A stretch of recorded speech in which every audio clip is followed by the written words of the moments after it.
Abra sua Bíblia, por favor, na carta de Paulo a Filemon. Carta de Paulo a Filemon. Estudaremos juntos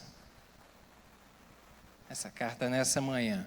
Se tiver alguma dificuldade, onde é que está Filemon? Está difícil porque é pequeno mesmo. Vai até Hebreus, engata a marcha ré e volta 2 folhas. Se você voltar 3, já acabou. Você já passou. Carta de Paulo a Filemon. Eu vou te convidar a ficar de pé para, em reverência, lermos essa santa palavra. Carta de Paulo a Filemon, a partir do verso 1. Diz assim a palavra do Senhor: Paulo, prisioneiro de Jesus Cristo, e o irmão Timóteo, o amado Filemon, nosso cooperador, e a nossa irmã Áfia, e a Arquipo, nosso companheiro, e a igreja que está em sua casa. Graça a vós e paz da parte de Deus, nosso Pai, e da do Senhor Jesus Cristo. Graças dou ao meu Deus, lembrando-me sempre de ti nas minhas orações, ouvindo o teu amor e a fé que tens para com o Senhor Jesus Cristo e para com todos os santos, para que a comunicação da tua fé seja eficaz no conhecimento de todo o bem que em vós há por Cristo Jesus. Tive grande gozo e consolação do teu amor, porque por ti, ó irmão, o coração dos santos foi reanimado. Pelo que, ainda que tenha em Cristo grande confiança para te mandar o que te convém, todavia peço-te antes, por amor, sendo eu tal como sou, Paulo, o velho e também agora prisioneiro de Jesus Cristo. Peço-te por meu filho Onésimo, que gerei nas minhas prisões, o qual noutro tempo te foi inútil, mas agora a ti e a mim muito útil. Eu te tornei a enviar, e tu torna a recebê-lo como ao meu coração. Eu também o quisera conservar comigo, para que por ti me servisse nas prisões do Evangelho. Mas nada quis fazer sem o teu parecer, para que o teu benefício não fosse como por força, mas voluntário. Porque bem pode ser que ele se tenha separado de ti por algum tempo, para que o retivesses para sempre. Não já como servo, antes mais do que servo, como irmão amado, particularmente de mim, e quanto mais de ti, assim na carne como no Senhor. Assim, pois, se me tens por companheiro, recebe-o como a mim mesmo. E se te fez algum dano ou teve alguma coisa, põe isso na minha conta. Eu, Paulo, da minha própria mão o escrevi. Eu o pagarei, para não te dizer que ainda mesmo a ti próprio, a mim te deves. Sim, irmão, eu me regozijarei de ti no Senhor. Reanima o meu coração no Senhor. Escrevi-te confiado na tua obediência, sabendo que ainda farás mais do que digo. E juntamente prepara-me também pousada, porque espero que pelas vossas orações vos hei de ser concedido. Saúdam-te Epáfras, meu companheiro de prisão por Cristo Jesus, Marcos, Aristarco, Demas e Lucas, meus cooperadores. A graça do nosso Senhor Jesus Cristo seja com todo o vosso espírito. Amém. Amém? Vamos orar? Vamos pedir ao Espírito Santo que aplique essa palavra e que transmita e que faça essa mensagem que está por trás dessas letras saltarem daqui e entrar no seu coração nessa manhã. Vamos orar. Pai, te damos graças por estarmos na casa do Senhor. Que privilégio maravilhoso. Somos gratos ao Senhor por isso. E nesta hora, em volta da tua palavra, lhe rogamos, Deus, uma porção de graça. Meu Deus, uma porção de graça para a compreensão dela e mais também do que isso, não somente compreensão. Meu Deus, uma porção de graça do Senhor, Pai, para que o Teu Espírito Santo fale ao nosso coração. Em nome de Jesus, que essa mensagem, meu Deus, seja incrustada hoje no coração e na mente de cada um dos meus irmãos, a mensagem que o Teu Espírito Santo vai comunicar. Em nome de Jesus, fala de uma maneira pessoal, individual, em nome de Jesus, porque estamos à Tua inteira disposição. Eu lhe peço, Pai, que o Senhor repreenda deste ambiente todo e qualquer espírito maligno que queira roubar essa palavra, roubar essa semente, que saia em nome de Jesus, que fique da porta para fora e que aqui todos estejam conectados ao trono da graça, que aqueles que estão conectados conosco também, meu Deus, sejam, meu Deus, alcançados pela tua graça nessa manhã, e fala conosco. Me ajude na transmissão dessa palavra. Espírito Santo, eu dependo inteiramente do Senhor. É assim que eu lhe oro em nome de Jesus. Amém. Você pode se sentar, querido?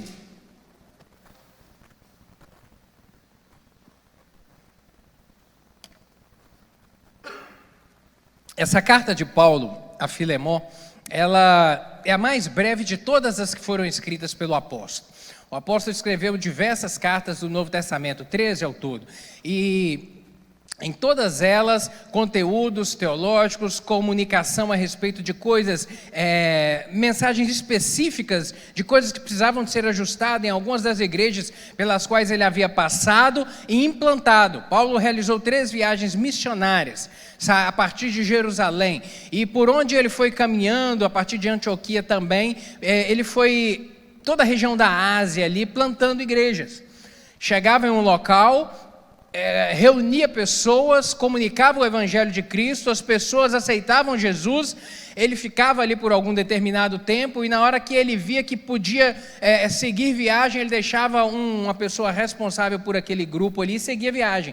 E assim ele foi caminhando e plantando igrejas, e depois ele escrevia a essas igrejas para comunicar, levar a mensagem do Senhor a esses irmãos. E esta, sem dúvida, é a menor daquelas que tem registrado na Bíblia, porque é de apenas um único capítulo. Apenas um único capítulo. Ela pode ser considerada, sem dúvida, talvez até mesmo como um bilhete pessoal. Uma palavra direta e específica que precisava dessa mensagem chegar a Filemon. Nos 2 anos... E em que momento que isso aconteceu aqui? Foi durante o período da prisão domiciliar do apóstolo. O apóstolo, quando lemos lá no livro de Atos, ele, ao terminar a 3ª viagem missionária, retornando a Jerusalém, o sinédrio, que era composto ali dos fariseus e daquele grupo de pessoas caluniosas, aquele grupo que levantou infâmia contra Jesus Cristo, que o acusou de maneira indevida, que o julgou e o condenou, foi o mesmo grupo que nesse momento se reúne e se levanta contra a vida do apóstolo Paulo, levantando falso testemunho para dizer que ele estava pregando contra os princípios ali e promove um grande motim, um levante ali para poder o matar naquele momento. E ele foi preso pela guarda pretoriana, pela guarda romana, pelo destacamento de soldados romanos que havia ali, porque aconteceu um movimento tão grande na cidade, um levante tão grande, que eles começaram a linchar Paulo em praça pública, e aí precisou dos soldados serem acionados. O que é isso, o que é isso? E colocaram a mão em Paulo, guarda ele na cadeia aqui, vamos ver, vamos acalmar esse negócio, esse movimento que está acontecendo. E aí vão apurar o que é a história. Paulo apresenta o seu discurso de defesa, e ali ele seria julgado por essa acusação que os componentes, os judeus ali do Sinédrio estavam fazendo contra ele. E aí naquele momento que ele seria julgado, ele percebeu que o julgamento que aconteceria ali em Jerusalém não seria muito justo. Ele viu que o judiciário estava contaminado. Então você vê que esse negócio de judiciário contaminado, isso é de muito tempo atrás, isso não é recente no mundo não. Sabe? E aí naquele momento ele utiliza-se da sua prerrogativa de foro, popularmente conhecido como foro privilegiado. Paulo tinha isso, porque ele tinha, além de ser judeu, ele possuía cidadania romana. E aí ele utiliza-se desse direito dele, dessa prerrogativa, ele fala, olha, eu quero ser julgado por César. E era um direito que todo cidadão romano tinha, que nos limites do império, quando um cidadão romano precisasse de ser julgado, ele tinha o direito de ser julgado lá em Roma por César. E ele utiliza desse direito, então ele é levado dali de Jerusalém até Roma em uma viagem por navio. E quando chega em Roma, ele não é julgado de imediato, ele fica preso por 2 anos numa prisão domiciliar. Não nesses calabouços como a gente vê em filmes romanos, aquelas prisões, aquelas masmorras, não. Ele ficou em uma casa, que era também uma prisão. Estava ali sob a custódia de soldados em uma prisão. Não era a casa que ele alugou, não, era uma casa do governo. E ele ficou ali naquela casa preso. Mas ele tinha uma certa, embora estivesse preso, ele tinha uma certa liberdade, porque durante esse período de 2 anos que ele ficou aguardando para ser julgado, ele escreveu cartas. Ele escreveu, por exemplo, a carta aos Efésios, a Filipenses, a Colossenses, e essa carta aqui, a Filemon. E só para fechar esse parênteses, ele é julgado, ele fica 2 anos aguardando o julgamento, é julgado e ele é absolvido. E ele é liberado e ele sai ali a pregar a palavra do Senhor, mas logo em seguida, pouco tempo depois, alguns teólogos falam que foi até uma 4ª viagem missionária, mas que foi muito pequeno o período pelo qual ele caminhou ali na Europa. Ele foi novamente preso, aí por conta de uma determinação de Nero, governo romano, que aí decidiu prender todos os cristãos, porque os acusou falsamente de terem ateado fogo em Roma. Aí naquele momento ele é preso, e aí quando ele é então decapitado, quando ele morre.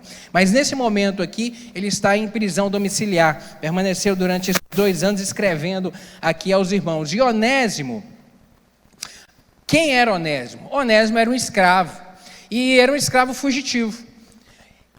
O seu senhor, que era Filemon, morava lá na cidade de Colossos, e Onésimo fugiu. Talvez tenha furtado alguma coisa, talvez tenha desviado algum valor, ou simplesmente fugiu, pelo fato de ser um escravo, queria liberdade, e fugiu. E ele, da cidade de Colossos, ele consegue chegar até Roma. E em Roma ele tem contato com Paulo. De alguma maneira, o texto não diz como que foi isso, talvez porque Paulo estava preso, talvez uma das possibilidades que se cogita é que ele tenha sido preso também, ou por alguma razão, de repente obrigado a trabalhar na prisão, talvez seja, não temos esse esclarecimento, mas o certo é que ele teve contato com Paulo. E durante este momento, Paulo prega, ele que o apóstolo não perdia a oportunidade, prega, e ele se converte ao Senhor Jesus. E ele permanece ali na prisão servindo a Paulo, sendo extremamente útil a ele, como ele narra aqui nessa carta. Possivelmente ele, talvez, uma das possibilidades é que tenham ficado presos juntos. E depois, mas a narrativa do texto aqui nos mostra que Onésimo foi solto. E quando ele alcança essa liberdade, embora ele tivesse a possibilidade de permanecer ali servindo ao apóstolo, como o apóstolo mesmo disse, Paulo dá uma diretriz a Onésimo: não, você vai voltar para o seu dono, porque esse negócio precisa ser ajustado. Não é correto você permanecer aqui. E apesar de Filemon ser amigo de Paulo, como ele mesmo descreve aqui, mas ele não vem utilizar, ele não vem se aproveitar disso. Ele fala: Onésimo, a gente precisa de ajustar esse negócio, deixar isso em panos bem claros, panos limpos. Você precisa de voltar lá para Filemon, para reatar, para ajustar, e se depois que ele determine que você venha para cá, está tudo certo, mas você precisa de voltar para lá, você precisa de consertar o seu passado, porque o Evangelho não anula as nossas responsabilidades. O cristianismo, ele não anula as nossas responsabilidades sociais, as nossas responsabilidades, os nossos compromissos. A gente precisa de ajustar, andar correto, andar direito, e é essa direção que o apóstolo dá aqui a Onésimo e determina que ele volte, mas não voltaria de qualquer maneira. E aí por fim ele escreve essa carta para isso, para que Filemon, para que ele soubesse o que aconteceu, para que não somente Onésimo chegasse lá: ei, estou de volta, me dá meu emprego de volta. E eu vou falar um pouco mais aqui que não era bem assim, porque ele era um escravo e havia consequências para com aquele escravo fugitivo. E aí Filemon, o apóstolo Paulo escreve essa carta aqui de recomendação, e entrega ela na mão de Onésimo e fala: volta para Filemon e entrega essa carta na mão dele aqui, e vamos ver o que o Senhor vai agir nisso tudo. Paulo queria realmente que Filemon recebesse de volta o escravo fugitivo, mas não recebesse somente como escravo, porque agora a situação dele havia mudado, agora ele era um cristão também, ele era um homem de Deus. Onésimo não seria mais um escravo de Filemon, porque ele agora fazia parte da família de Deus. E o próprio apóstolo Paulo, ele vem ser fiador aqui de Onésimo, quando ele fala para Paulo: olha Filemon, se ele te fez algum dano, coloca na minha conta, eu vou pagar. Se ele te causou algum mal, recebe-o. Mas se ele te causou algum mal, pode colocar na minha conta, na minha responsabilidade. Eu assumo essa responsabilidade para com ele. Nós vemos aqui o crédito que o apóstolo dá a Onésimo nesse momento. Sabe, o crédito por ver nele uma transformação genuína. E nós falaremos mais a respeito disso aqui, que foi um grande exemplo de andar uma segunda milha, que Paulo ensina aqui a nós e deixa isso como referência. Essa carta, uma carta-bilhete, ela realmente fala desse acontecimento aqui que parece simples, parece algo tão pessoal, por que disso está na Bíblia? Algo que parecia tão específico, tão pessoal, uma questão entre Filemão e Onésimo. Por quê? Não, querido, há um contexto bem maior aqui, para nós entendermos e compreendermos, porque o ensinamento dessa carta que vai falar a respeito do viver da natureza social do Evangelho. O viver da natureza social do Evangelho. Porque o Evangelho, ele é muito mais do que uma teoria. O Evangelho é muito mais do que uma teoria. O pastor Hernandes Dias, no comentário que ele faz a essa carta de Filemão, ele diz que em nenhum lugar a influência social do Evangelho é vista com tanta eloquência. Em nenhum outro lugar, ao ponto de chegar na relação mais equidistante de um escravo com o seu senhor.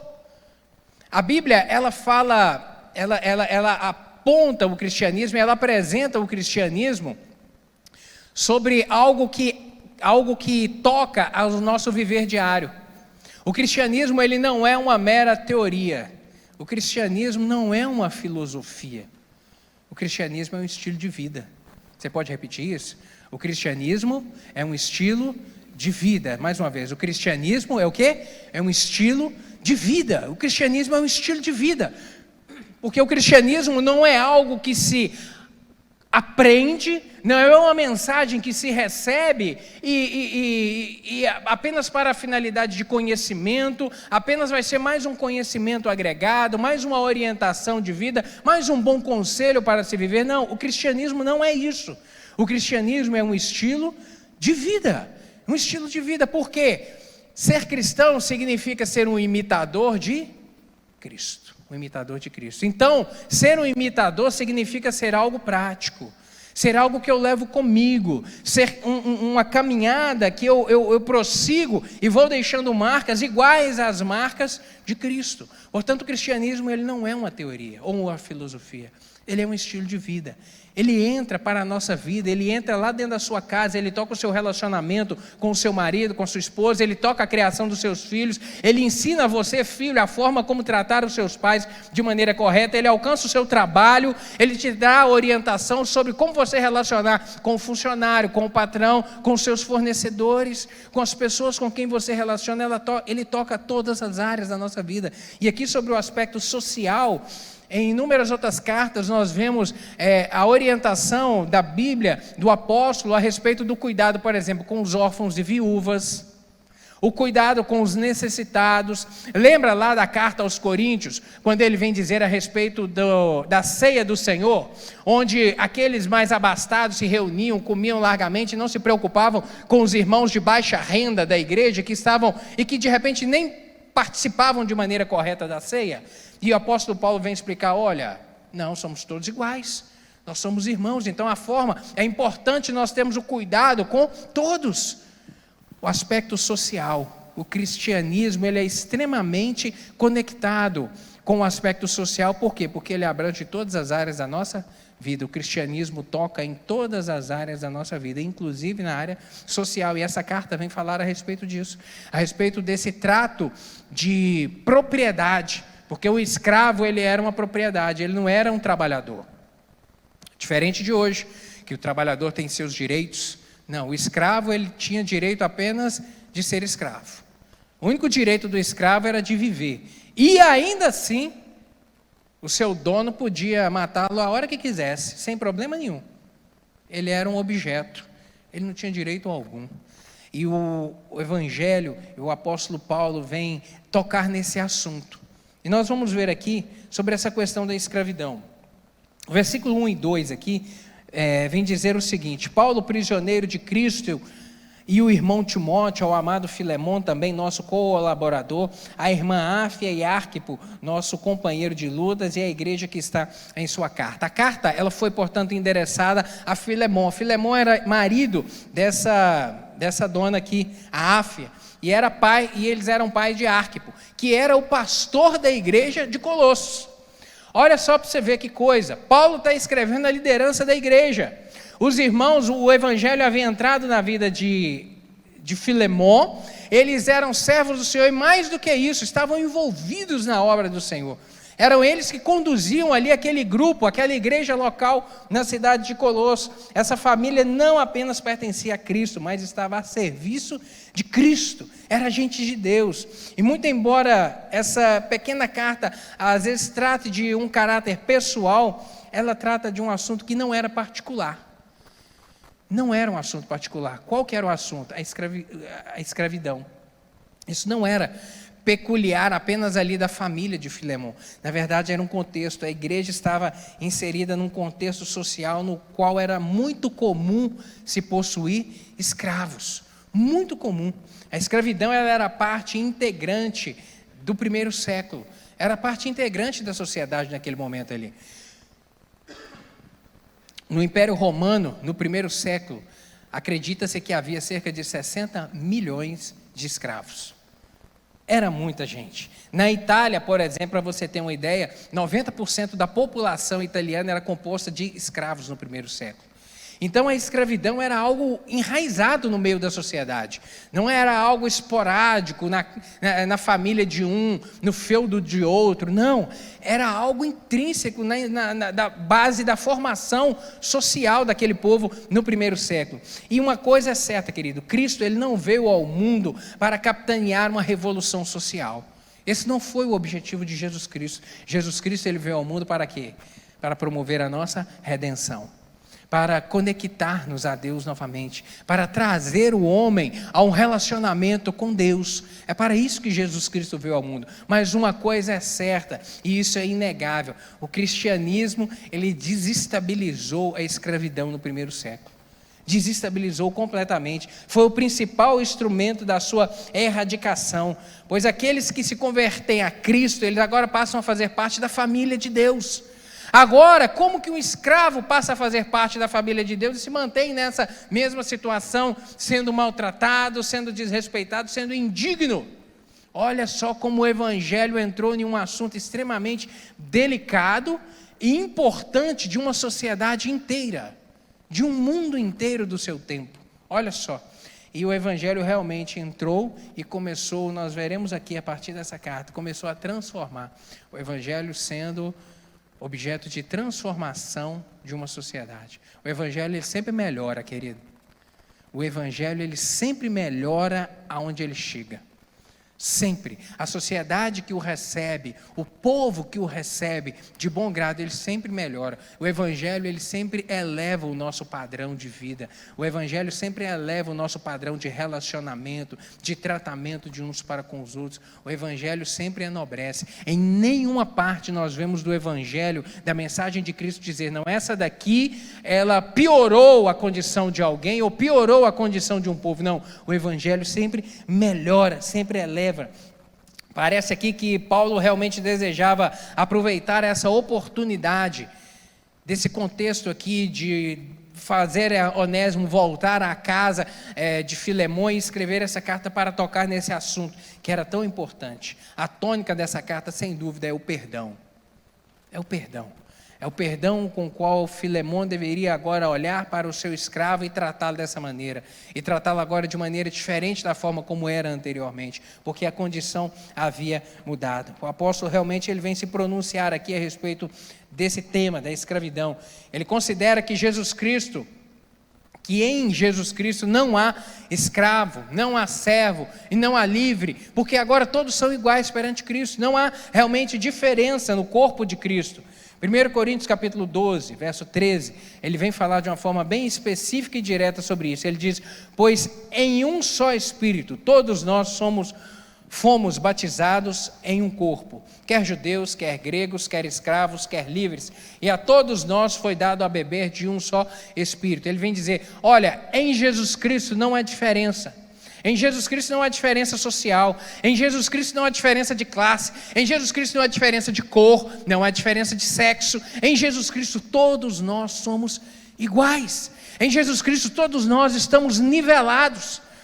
Perante o Senhor não há diferença alguma. Na nossa organização social, nós podemos até nos organizar de maneira em classes sociais, temos condições financeiras diferentes um do outro, mas quando nos achegamos à casa do Senhor, quando entramos por essas portas, quando nos apresentamos perante o Pai, todos nós somos iguais.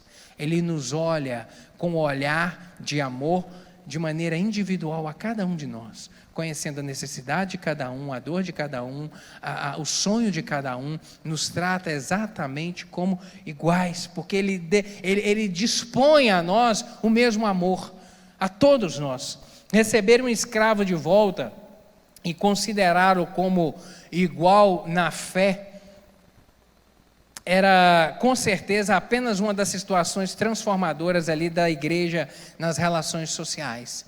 Receber um escravo é agora tratá-lo como irmão. Olha só a mudança de mentalidade social que isso promoveria dentro de uma determinada cidade, dentro de um determinado povo, dentro de uma determinada coletividade de gente. Nos dias de Filemon, a lei romana, ela estabelecia que o escravo fugitivo, quando ele voltasse, o seu dono, ele pegava um ferro quente, ele cravava uma letra F na sua fronte para dizer que ele era fugitivo. E todos aqueles saberiam que um dia ele fugiu. Ele tinha ali, perante a lei romana, o direito de açoitar, o direito de torturar e o direito de até mesmo matar esse escravo fugitivo se ele não gostasse dele. Ele podia fazer qualquer coisa que ele quisesse. E a lei ainda determinava que quando ele fugiu, a pessoa que o descobriu como escravo fugitivo tinha a responsabilidade de mandar ele de volta, de devolvê-lo.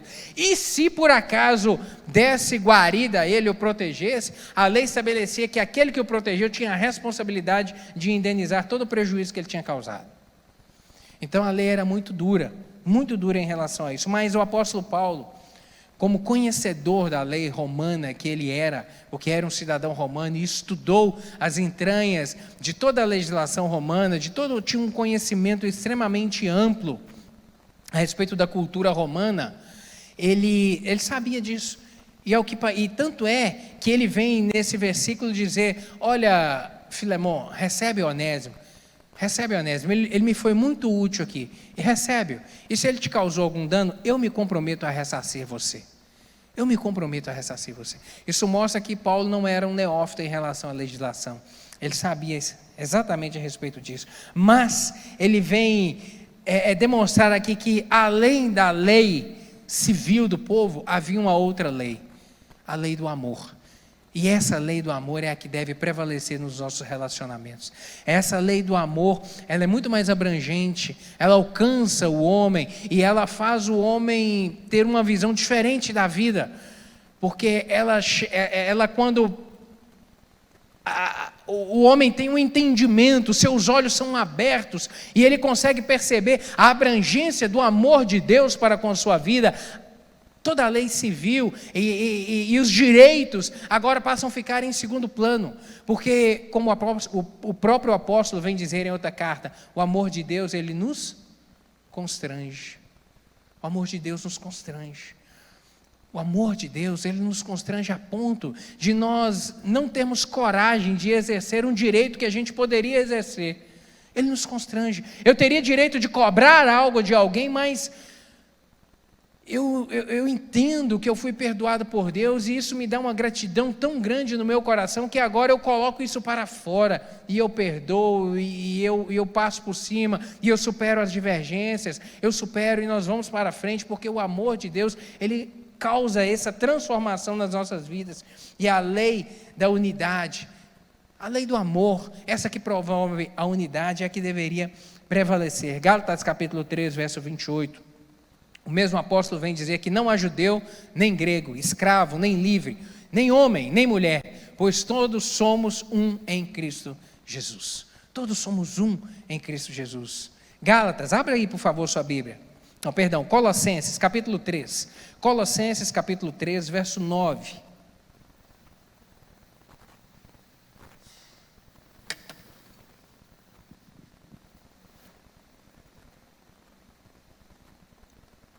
Colossenses 3, 9, ele vem dizer o seguinte: não mintam uns aos outros, visto que vocês já se despiram do velho homem com suas práticas e se revestiram do novo, o qual está sendo renovado em conhecimento à imagem do seu Criador.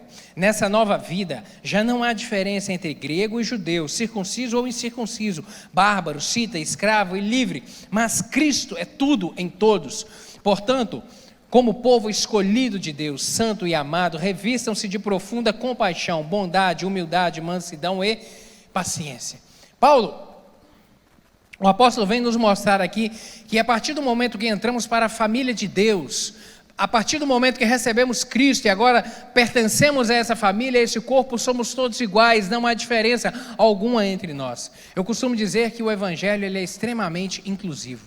Não há nada mais inclusivo do que o Evangelho de Cristo, porque ele aceita a todos. Ele aceita a todos. Sabe, querido, ele recebe de bom grado a todos aqueles que reconhecem que precisam de Jesus na sua vida, a todos. Muito diferente, por exemplo, de algumas religiões. De algumas religiões, por exemplo, que quando uma pessoa decide entrar nela, ela é tratada com diferença. O homem, por exemplo, as mulheres não recebem o mesmo conhecimento que os homens. Tratam diferente. A mensagem só é revelada aos homens, as mulheres não participam. A outra, por exemplo, que nem todo mundo que quer entrar pode participar, apenas os escolhidos. Só os escolhidos que podem participar. Então não é aberta a todo mundo. A outra, por exemplo, que o conhecimento depende de algum tempo para você vencer uma fase. Em determinada fase você recebe um conhecimento. Aí quando você passa para um outro estágio, você recebe um outro conhecimento. Quando você passa para um outro estágio, é revelado uma outra coisa para você. De maneira que há classes diferentes. O Evangelho não tem isso. O que é o Evangelho?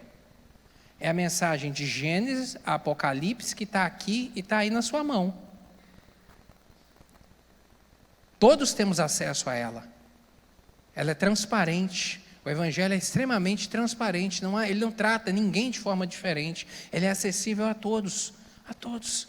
Por isso ele é extremamente inclusivo. Não há nada mais inclusivo do que o Evangelho de Cristo. Agora, depois que entramos para essa família, vamos sendo transformadas. O próprio Senhor Jesus Cristo disse em João capítulo 1, verso 12: mas a todos quantos o receberam, deu-lhes o poder de serem feitos filhos de Deus, a saber, aqueles que creem no seu nome. Portanto, a todos, ou seja, não é para alguns, nem para outros, mas a todos. A todos que de bom grado recebem essa mensagem, Deus deu-lhes o direito agora de serem filhos, agora de passar para a condição de filho, de ser adotado pelo Senhor, e agora somos filhos de Deus.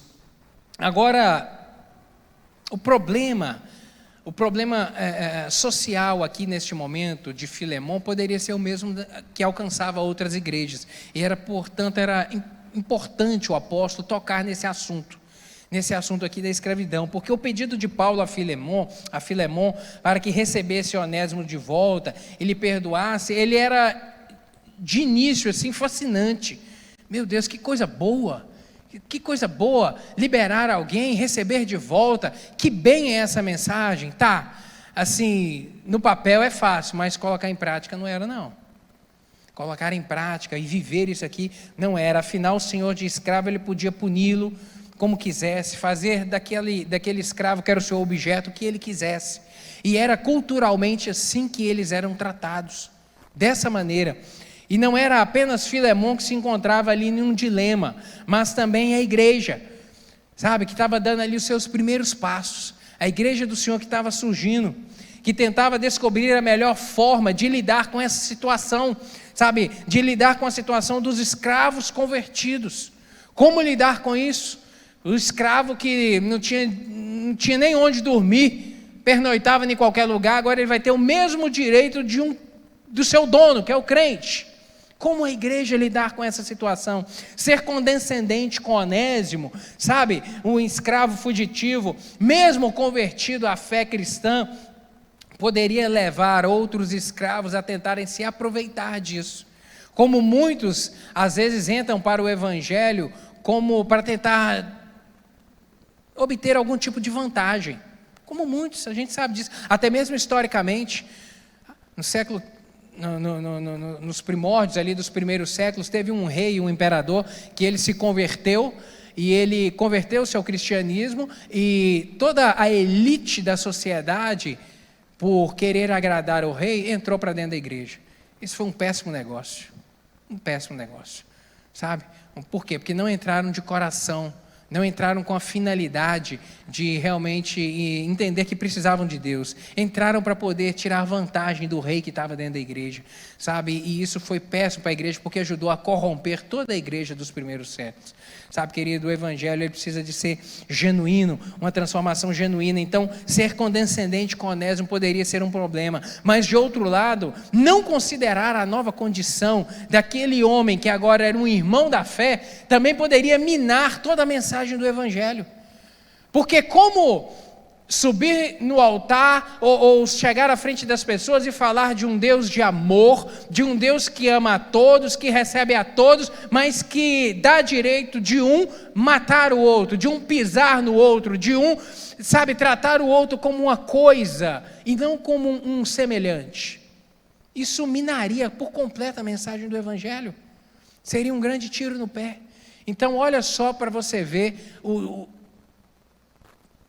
a situação que estava posta a igreja nesse momento aqui. A encruzilhada. Como tratar com essa situação? Como lidar com isso daqui? Filemon, ele era alguém preocupado com o bem-estar da igreja. Ele era um homem de Deus. Era um homem que realmente se importava com a igreja. Ele colocava a sua casa à disposição da igreja. A igreja estava reunida dentro da casa dele.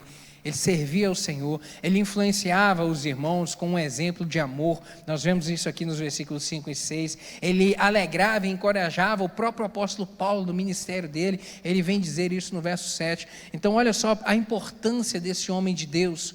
Mas ele era um senhor de escravos. E ele precisava agora de ser orientado sobre a forma como lidar com essa situação. Como lidar com isso.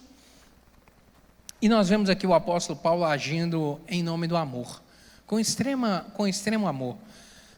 Verso 8, volta os seus olhos aí por favor, Filemon, verso 8. A Bíblia na versão NVI vai dizer o seguinte: por isso mesmo, tendo em Cristo plena liberdade para mandar que você cumpra o seu dever, prefiro fazer um apelo com base no amor. Eu, Paulo, já velho, e agora também prisioneiro de Cristo Jesus, apelo em favor de meu filho Onésimo, que gerei enquanto estava preso. O apóstolo Paulo, ele vem nos dar aqui um exemplo de amor no trato. O amor e a autoridade, que parecem ser conflitantes uma coisa com a outra. Como exercer uma autoridade com amor. E é isso que o apóstolo vem dar, esse grande exemplo aqui. O apóstolo ele já era idoso, ele mesmo fala, já era velho. E nesse tempo aqui, ano aí 61, 62 depois de Cristo, quando ele estava preso lá, ele realmente já era um senhor de idade, já era velho. E muito mais, como agora na situação de um prisioneiro de Cristo. Ou seja, de alguém que estava na condição de preso por amor ao evangelho, por pregar Jesus, por levar a mensagem transformadora aos outros. Paulo merecia realmente respeito pelo seu ministério, pela sua autoridade espiritual. Depois de Jesus Cristo, o maior expoente do evangelho no Novo Testamento é esse homem, o apóstolo Paulo. O homem que mais trabalhou e se deu pelo evangelho, pela causa do evangelho, foi esse homem. Então esse homem merecia respeito, ele merecia, a palavra dele tinha autoridade.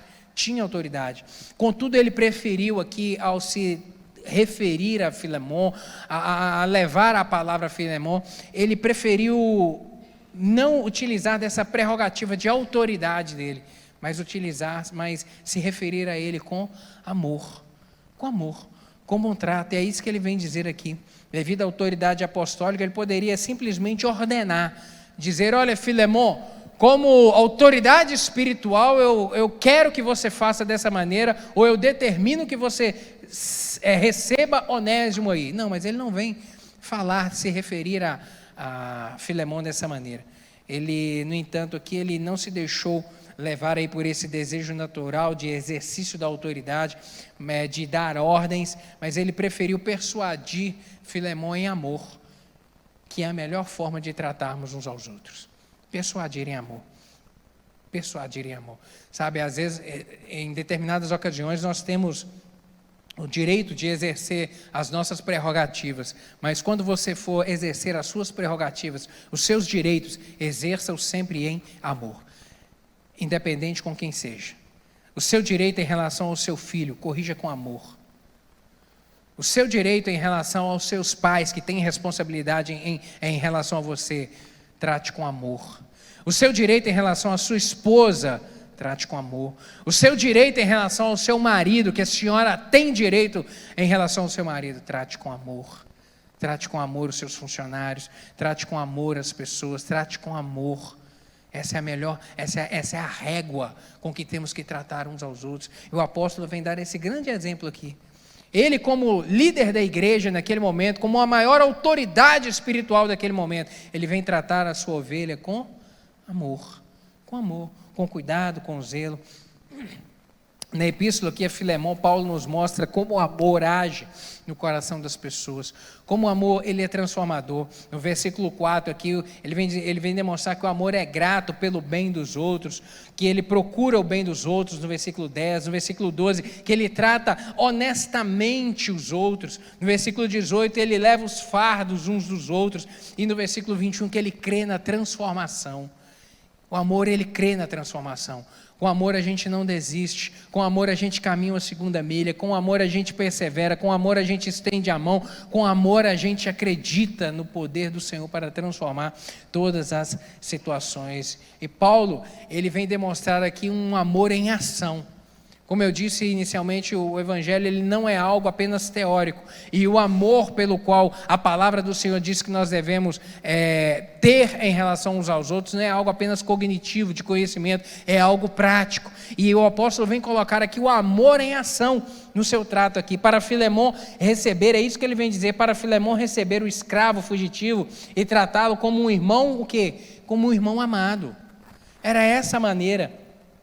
Era, de certa forma, isso, contudo, uma situação constrangedora. Filemão, o senhor, o dono do escravo, recebê-lo, ele que culturalmente, e todos da sociedade estariam olhando para ele e falar agora, esse escravo está lascado. E todos esperavam um corretivo naquele escravo. Filemão recebê-lo agora como irmão. Isso não era fácil, isso era um grande desafio, isso era inclusive uma situação, mais do que um desafio, era uma situação até mesmo constrangedora, porque os outros estavam olhando para ele. A sociedade, querido, sempre está olhando para a gente, a sociedade sempre está olhando para você, te vigiando, olhando o que você fala na internet, nas suas redes sociais, medindo suas palavras, ela está sempre olhando a gente, e aquilo que você faz impacta muito mais do que aquilo que você fala.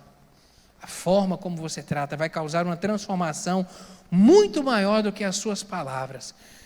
E o apóstolo vem dar esse exemplo aqui sobre o que essa mudança, esse comportamento de Filemão geraria para toda a sua sociedade, para toda a sua cidade naquele momento. Paulo dá aqui um verdadeiro exemplo de um amor prático em relação a Onésimo. Em relação a Onésimo, olha só o amor demonstrado por Paulo aqui, o amor de Paulo agora, de uma forma muito prática. Em relação a Onésimo, ele diz a Filemão, recebe-o como se fosse a mim mesmo.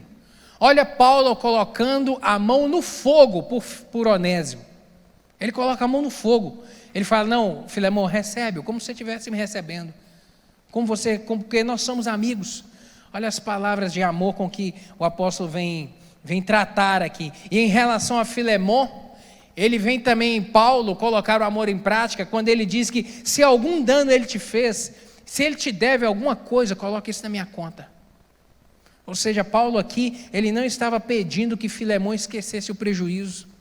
Paulo não estava pedindo que Filemão apagasse a dívida, sabe, aquilo que Onésimo havia causado, eventualmente, qualquer prejuízo ele não estava pedindo, ele estava falando, não, coloca na minha conta, eu vou pagar. Isso é o que? Demonstração de amor. O exemplo de Paulo, querido, o exemplo que Paulo dá aqui, querido, é o de andar a uma segunda milha. Ele demonstrou isso com Onésimo, quando ele evangeliza Onésimo, quando ele agora representa Onésimo a Filemão, quando ele se coloca como garantidor de Onésimo, sabe, fazendo muito mais do que qualquer um faria. Ele vem recomendá-lo, muito mais do que qualquer um faria. Paulo esperava que Filemão realmente seguisse esse exemplo, andando agora uma segunda milha, que recebesse Onésimo com amor, não de qualquer maneira, não apenas receber, não apenas aceitar, não apenas não o matar, não, que recebesse agora porque ele era um irmão em Cristo, que recebesse com amor. E Onésimo, ele realmente foi transformado. Volte seus olhos aí no versículo 11, nós vemos isso, versículos 11, 15 e 16.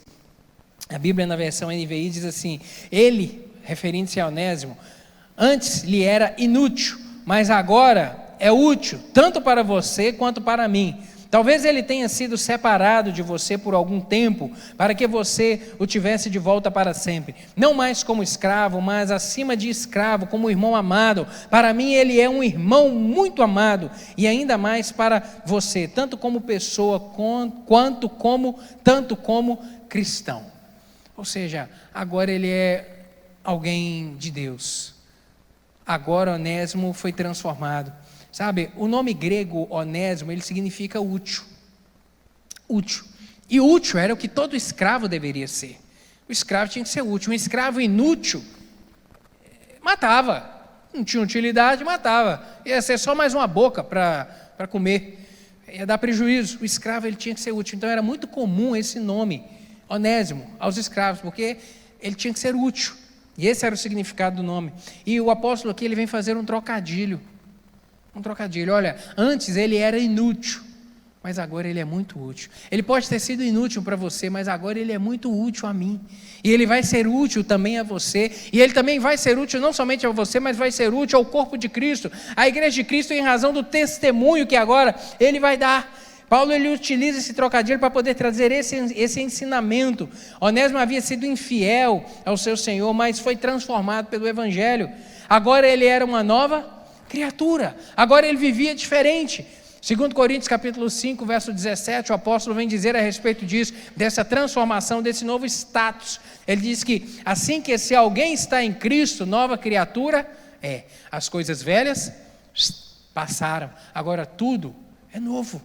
Tudo se mudou, tudo foi transformado. Agora a forma de pensar, a forma de agir, os princípios, os valores, os hábitos de antigamente ficam para trás. De agora para frente, com Jesus sendo o meu norte, sendo o meu guia, sendo o meu Senhor, o caminhar tem que ser diferente.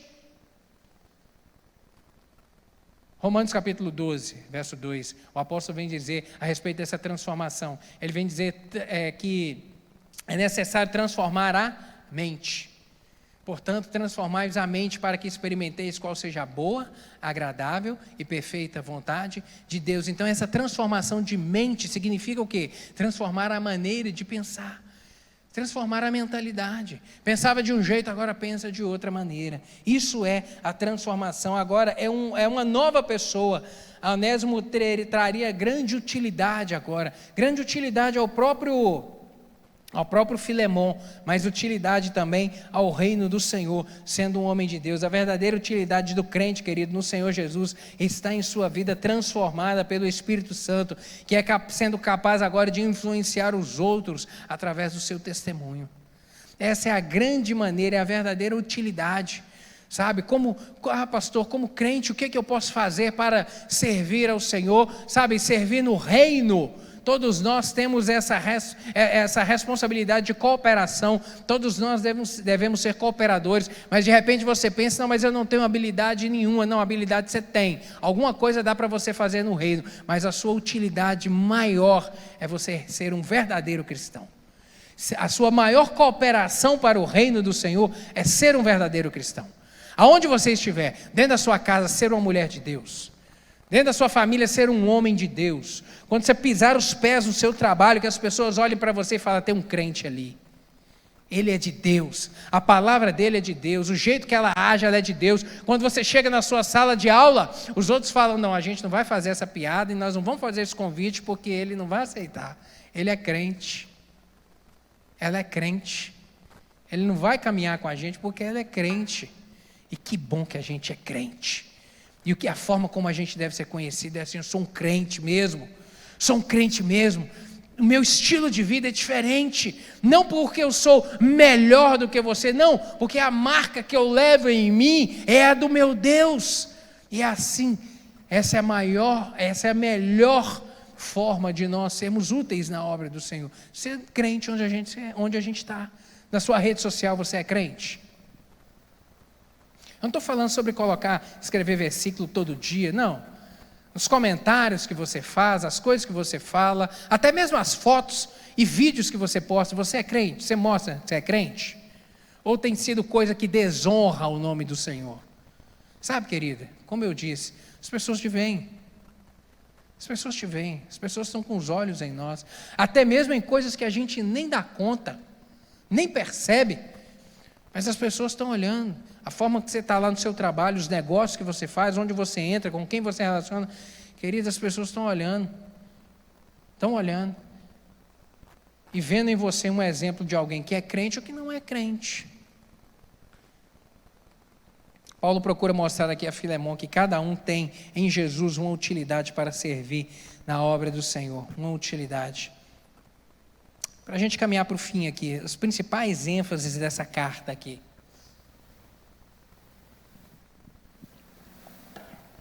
As principais ênfases aqui, a primeira delas, o poder do Evangelho. O Evangelho de Deus é poderoso demais, sabe?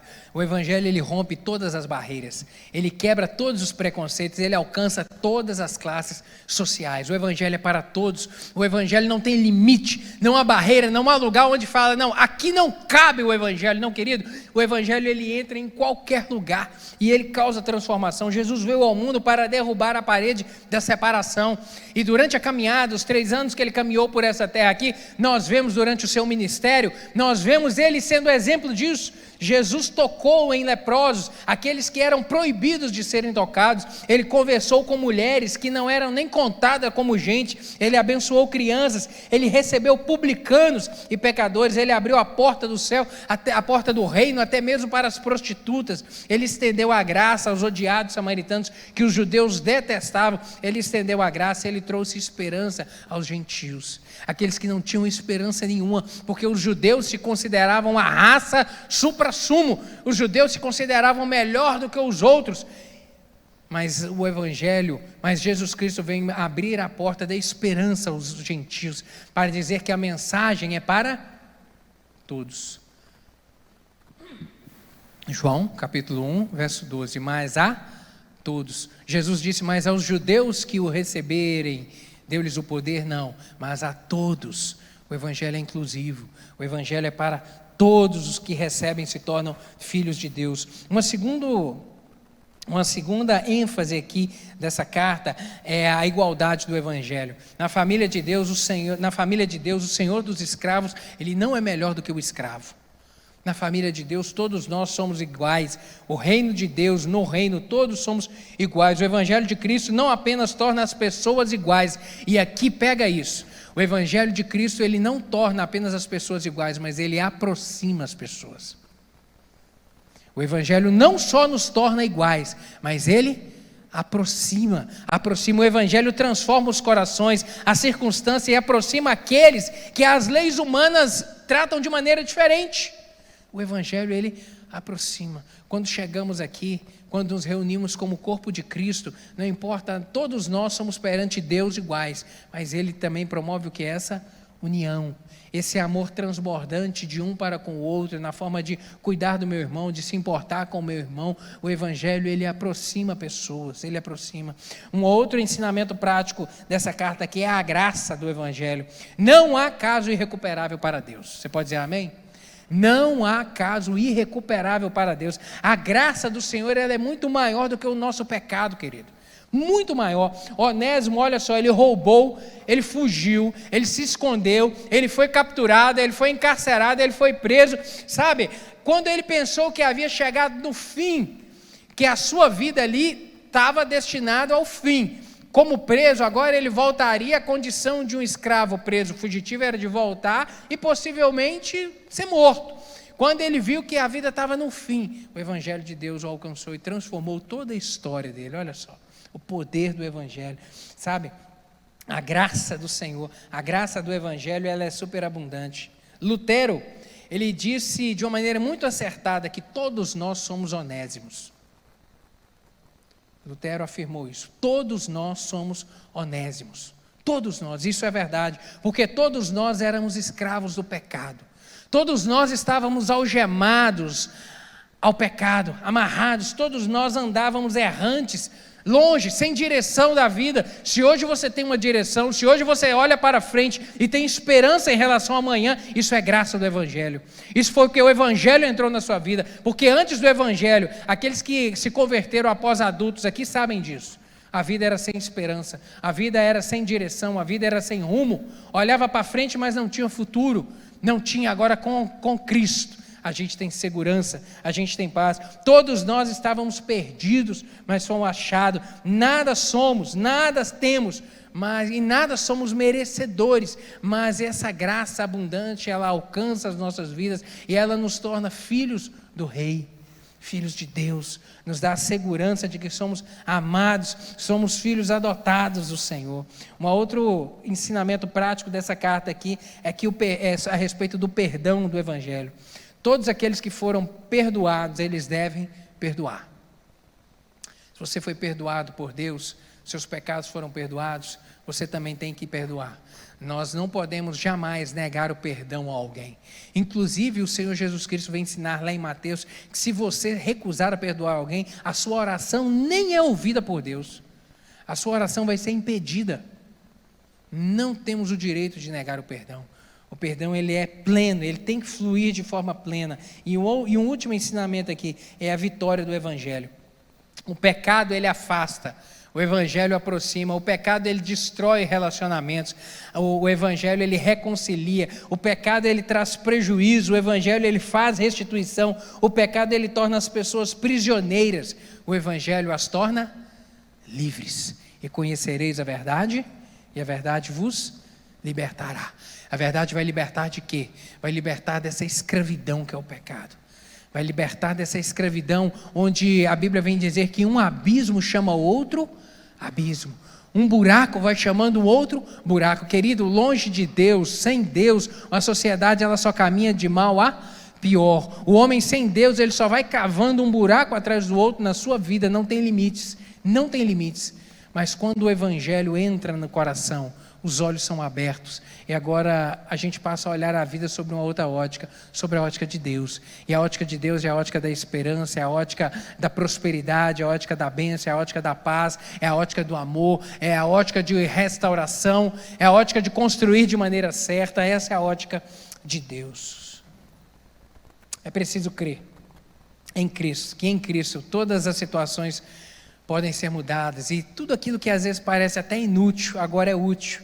Se não há causa perdida para Deus, também não há vida irrecuperável. Se não há causa perdida, se Deus tem poder de fazer todas as coisas, também não há vida irrecuperável. O que isso significa para você? Que a gente pode orar e que Deus age. Às vezes você está aqui, de repente, pensando em alguém, falando, meu Deus, eu queria tanto que determinado parente aceitasse Jesus. De repente você está orando pelo seu filho que está afastado do Senhor. De repente você está com um marido que você gostaria tanto que tivesse mudança na vida dele. Querido, não há causa irrecuperável para Deus. Não há coisa irrecuperável. Se Ele tem o poder sobre todas as coisas, Ele tem o poder também de intervir, de transformar a mente, de transformar o coração, de abrir os olhos. para que haja mudança de vida, para que haja restauração de relacionamento. Você pode dizer amém por isso? Amém. Glória a Deus que tem todo o poder. Onésimo era um escravo rebelde e fugitivo, mas a graça de Deus o alcançou e transformou a sua situação. O cristianismo venceu a escravidão. O cristianismo venceu a escravidão não pela força das armas, mas pelo poder do amor. O cristianismo venceu a escravidão, não pelo poder de arma, mas pelo realmente o poder do amor. Glória a Deus por isso. Amém? Vamos orar? Grandes ensinamentos que a gente consegue extrair de uma carta de apenas um capítulo. Tem apenas cerca de 350 palavras, mas que fala de uma maneira tão profunda ao nosso coração. Gostaria de te convidar a ficar de pé para junto nós orarmos. Não há causa irrecuperável para Deus. Você pode repetir isso comigo?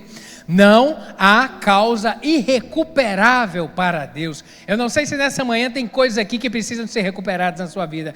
Se tem coisas que de repente você já olhou e já falou, não tem jeito. De coisas que você já desistiu. Sabe, seja situações na sua vida financeira, no seu trabalho, nos relacionamentos. Coisas que até mesmo algumas pessoas já tenham dito para você, isso é causa perdida, não tem jeito. Eu quero te dizer que tem jeito, porque não há causa irrecuperável para Deus. Amém, querido? Se essa palavra falou contigo, coloca a mão no seu coração, nós vamos orar nessa hora. A poder no nome do Senhor, esse Deus que tem poder no céu e na terra, para transformar o irrecuperável. Sobre a ótica humana, Onésimo era irrecuperável, era alguém que merecia apenas a morte, mas o Evangelho, o poder de Deus alcançou, ele transformou ele e transformou a vida dele também, todo o contexto da sua vida. Em nome de Jesus, que a graça do Senhor, que você já foi alcançado por essa graça, que ela possa, em nome de Jesus, promover as transformações na sua vida que precisam de ser transformadas. Pai, obrigado pelo ensinamento da Tua palavra nessa manhã.